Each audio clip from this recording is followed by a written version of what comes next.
Good morning, all of you. Myself, Shital Patel. Today, we will learn about the relations between fetus and maternal pelvis. Okay. So first, in that we should learn all these things, all objects in that lie. What is lie? Second one, presentation. Then presenting parts. Which are the presenting parts, as well as attitude, denominator, position, as well as cephalic prominence. So first we should learn about the lie.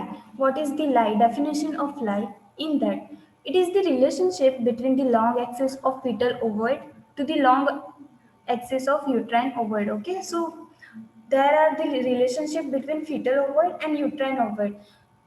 We should name it as a lie. It may be a longitudinal lie, transverse lie, or oblique lie.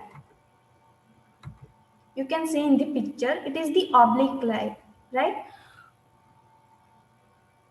Uterus ovoid and maternal pelvis, the relationship between is obliquely attached. Then longitudinal lie, in that you can see the vertex presentation. We will learn later what is the vertex presentation. Okay, the first one is the longitudinal lie, then second one is the same as longitudinal lie, but there is a presentation is different, that is bridge presentation. Third one is transverse lie. Now, what is the presentation? That the part of the fetus that lies over the pelvic inlet and occupies the lower poles of uterus, right? Whatever the baby's part which occupies the lower pole of uterus is called presentation. So there are three types of presentation. It may be a cephalic, second one podalic, or you can say the breech presentation also. Third one is shoulder presentation. Okay, so you can see the first peak vertex presentation. The head part is occupied. That's why it is the vertex presentation or cephalic presentation. Second one, you can see the buttocks are occupied, the lower pole of uterus. That means it is the breech presentation. Third one, you can see the shoulder, which occupies the lower pole of uterus. That means it is the shoulder presentation. Now the presenting parts. The most dependent part of the fetus which is felt first on the vaginal examination, right? When the nurse or doctor perform the per vaginal examination, whatever the part of fetus first seen is called presenting part. In cephalic presentation you can see the depending upon the flexion, you can see the vertex presentation, brow presentation, face presentation, or deflexed head.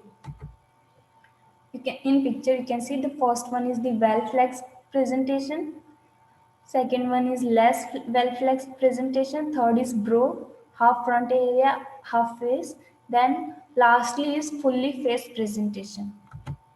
Now the in bridge presentation. In bridge presentation, first one is the flexed bridge. Both legs are well flexed.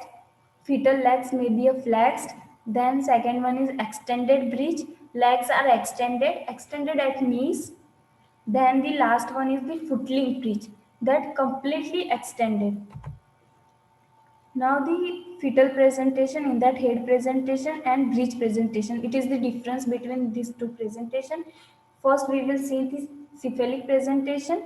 The head occupies the lower pole of area, then the face, then vertex area of uh, fetal skull is occupied, then last one is the brow. Okay, the same way in the bridge presentation you can see the frank bridge.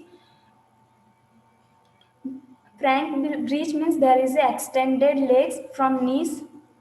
Then second one is completely bridge, fully flexed buttocks. That means complete bridge. Then footling, you can see the foot which occupies the lower pole area. That means it is the footling bridge.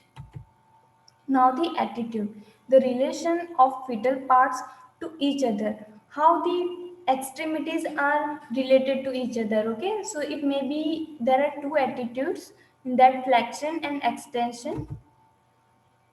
Typical fetal attitude, mostly seen, that is the universal flexion. That is the most common attitude of fetal.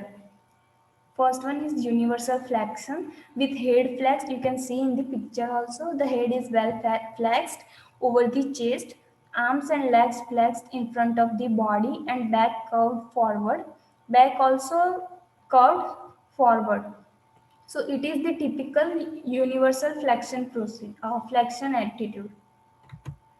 Then denominator, an arbitrarily chosen point on the presenting part of the fetus which is used to describe the position. Okay, so there is this curl in that particular, you can say the occiput, we can choose this point for presenting part of fetus which is used to describe the position.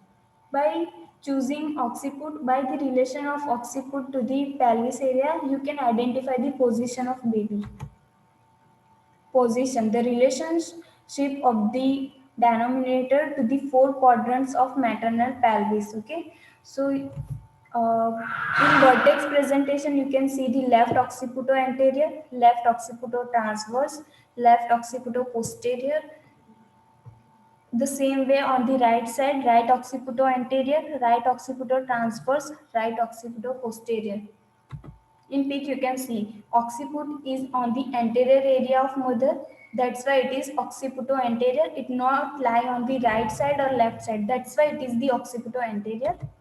The same way, the occiput lies on the left side of mother. That's why it is the left occiputo posterior. As well as it lies on the posterior side of mother and on the left side. That's why it is the left occiputo posterior. The same way, occiput lies on the anterior side as well as on the left side of mother. That's why left occiputo anterior.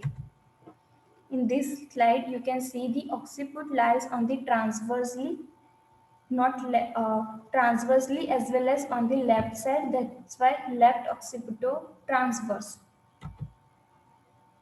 Then occiputo posterior, you can see the occiput lies on the posterior side of mother.